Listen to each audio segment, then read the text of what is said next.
알렉산더 왕은 왜 데이터가 새로운 권력이라고 말했을까? 에피소드 11. 데이터는 누구의 것인가? 우리는 AI 시대의 핵심을 알고리즘이라고 생각한다. 누가 더 뛰어난 모델을 만들었는지, 누가 더 많은 파라미터를 쌓았는지, 누가 더 높은 벤치마크 점수를 기록했는지를 본다.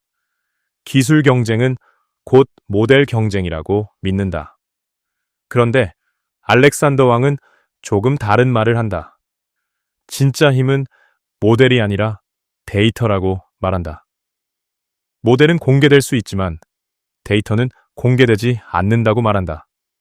이 차이는 생각보다 크다.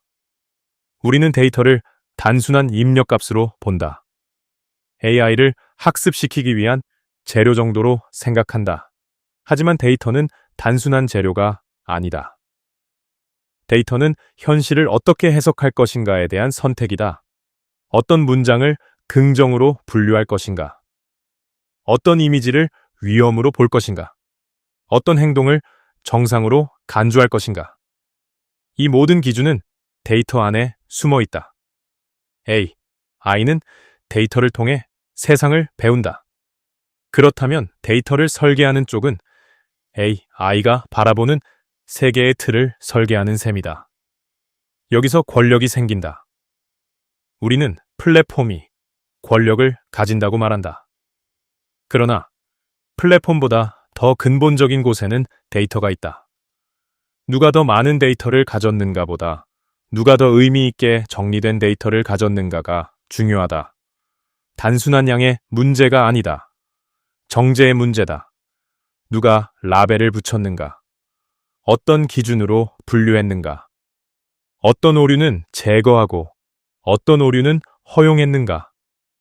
이 과정은 겉으로 잘 보이지 않는다. 하지만 이곳에서 AI의 판단 기준이 만들어진다. 우리는 AI가 편향될 수 있다고 말한다. 그런데 편향은 갑자기 알고리즘에서 튀어나오는 것이 아니다. 대부분 데이터에서 시작된다. 어떤 사례를 더 많이 학습했는가? 어떤 관점을 반복적으로 노출했는가? 이 선택이 결국 판단을 만든다. 그래서 데이터는 단순한 자산이 아니다. 기준이다. AI 시대의 기준을 가진 쪽은 결국 방향을 가진다. 여기서 한 단계 더 들어가 보자. 데이터는 단순히 AI를 훈련시키는 데만 쓰이지 않는다. 데이터는 시장을 예측하고, 소비를 유도하고, 정책을 설계하고, 심지어 여론을 형성하는 데 사용된다. 데이터는 행동을 예측하는 힘을 준다. 행동을 예측할 수 있다는 건 행동을 유도할 수 있다는 뜻과도 가깝다. 이 지점에서 데이터는 권력을 넘어 구조가 된다. 우리는 데이터를 남긴다. 검색 기록, 위치 정보, 구매 내역, 대화 내용. 이 모든 것이 학습 재료가 된다. 하지만 우리는 그 데이터가 어떤 방식으로 정제되는지 모른다. 어떤 기준으로 분류되는지 모른다. 어떤 모델의 판단 기준으로 흡수되는지 모른다. 데이터는 개인에게서 나오지만 권력은 중앙으로 모인다. 이 불균형이 AI 시대의 핵심 긴장이다. 더 흥미로운 건 이 부분이다. 모델은 시간이 지나면 따라잡힌다. 기술은 복제되고 개선된다. 하지만 데이터는 복제하기 어렵다. 특히 정제된 데이터는 더 어렵다. 그래서 데이터는 방어선이 된다. 모델은 무기일 수 있지만 데이터는 영토에 가깝다. 영토를 가진 쪽이 전쟁의 방향을 정한다. 이건 기업 간 경쟁만의 문제가 아니다. 국가 간 경쟁에서도 같다. AI 패권은 단순히 GPU의 문제가 아니라 데이터 접근권의 문제다. 누가 데이터를 모을 수 있는가? 누가 데이터를 정제할 수 있는가? 누가 데이터를 독점할 수 있는가? 이 질문은 곧 권력의 질문이다.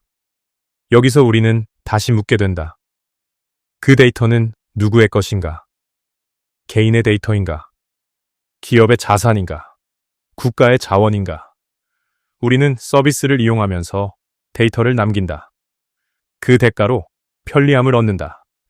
하지만 우리는 데이터가 어떻게 재구성되는지 거의 알지 못한다. 데이터는 기록이 아니다. 재해석이다.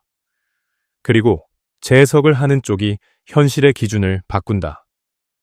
AI 시대의 경쟁은 속도의 경쟁처럼 보이지만 실제로는 기준의 경쟁이다. 누가 더 빠른 모델을 만들었는가가 아니라 누가 더 강력한 기준을 설계했는가. 생각의 출발점은 여기서 묻는다. 우리는 AI의 성능을 보고 있는가? 아니면 AI의 기준을 보고 있는가?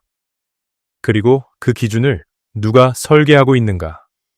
기준을 만드는 쪽이 결국 가장 오래 영향력을 가진다.